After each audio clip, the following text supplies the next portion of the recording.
Okay, this is problem number 24 from the chapter 7 homework set.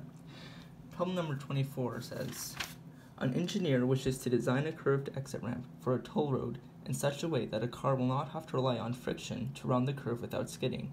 He does so by banking the road in such a way that the force causing the centripetal acceleration will be supplied by the component of the normal force toward the center of the circular path. Show that, for a given speed v and a radius r, the curve must be banked at an angle theta such that the tangent of theta is equal to v squared divided by rg. So the first part, you're going to want to just draw a simple diagram. I started out with this diagram, and you can imagine this being the exit ramp where the car comes on here and drives this way, counterclockwise, which I label positive. And at any moment in time, it has a tangential velocity going this way, but a angular velocity going this way. And then you have your radius r here. Now for this first part of the problem, since they give us no numbers, you have to write an equation, which they also give the answer to, tangent theta equals v squared divided by rg. So we're just trying to show how you get that. Now because you're going to be using forces, you'll want to draw a free body diagram, as I did here. So you have the car, which is this block here, driving on a curved path, which is angled at theta with respect to the horizontal. Now it has a normal force acting on it, N, and its weight, mg.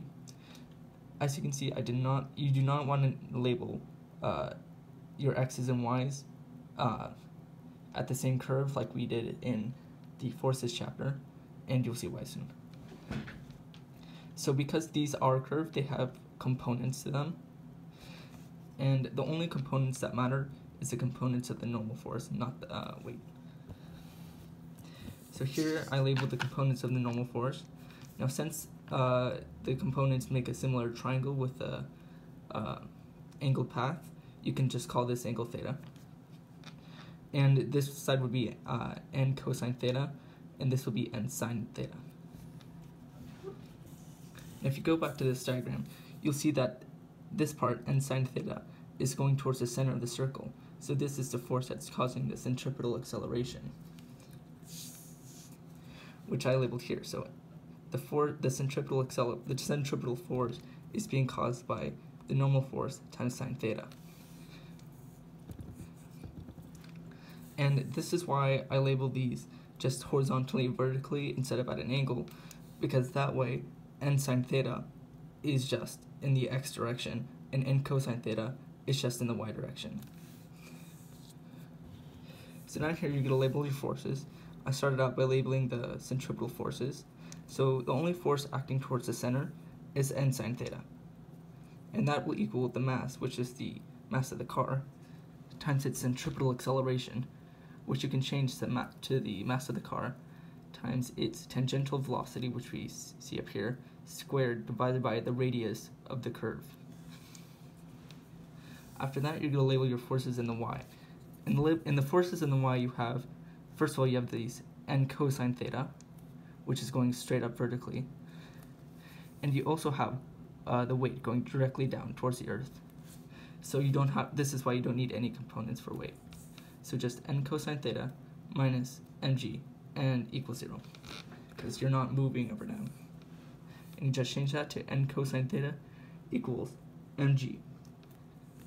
And then this equation can be further changed to the normal force equals mass times gravity divided by cosine theta. And at this point, you can start to plug the equations into each other. So this first one, we have n sine theta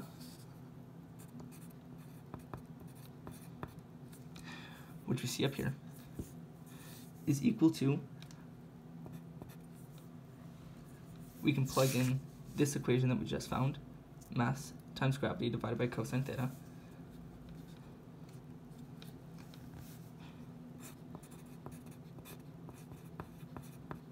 multiplied by sine theta, equals, and we saw up here that n sine theta is equal to mass times tangential velocity squared divided by r.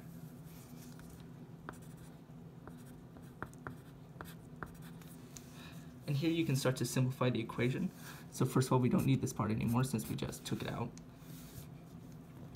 And then when you multiply these out, you'll find that it says sine theta divided by cosine theta multiplied by mg equals the right side of the equation, m vt squared over r. So you can take out the masses, and then sine theta over cosine theta simplifies to tangent of theta.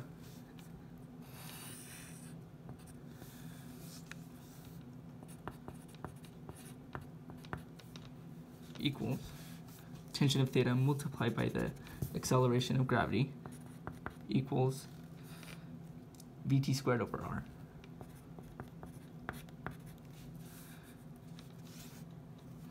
And then you just divide both sides by gravity, and you get the equation that they were trying to prove. Tangent of theta is equal to vt squared over radius times gravity. And that's how you solve part A. Now part B, they actually give you some values, and you're supposed to find the angle.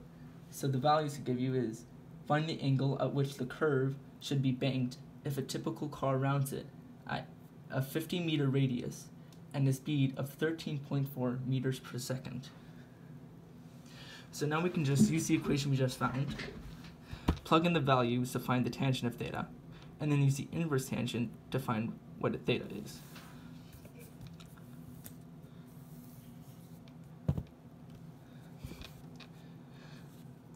So we'll just rewrite the equation.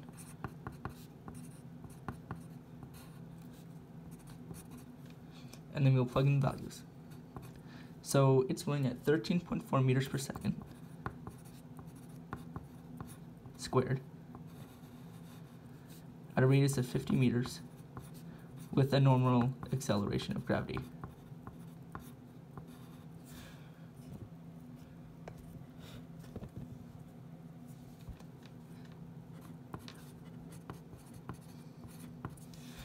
When you solve those values out, you can just use a calculator.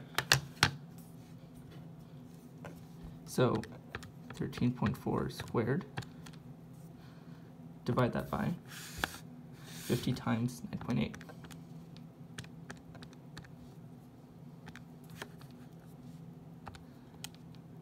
And you get about 0.37.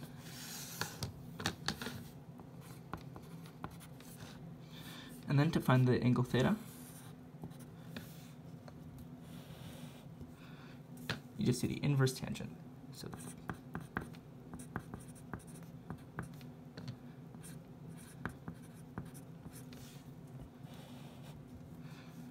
and finally you'll get theta is equal to inverse tangent. So you plug that into your calculator. It's about 20.3 degrees.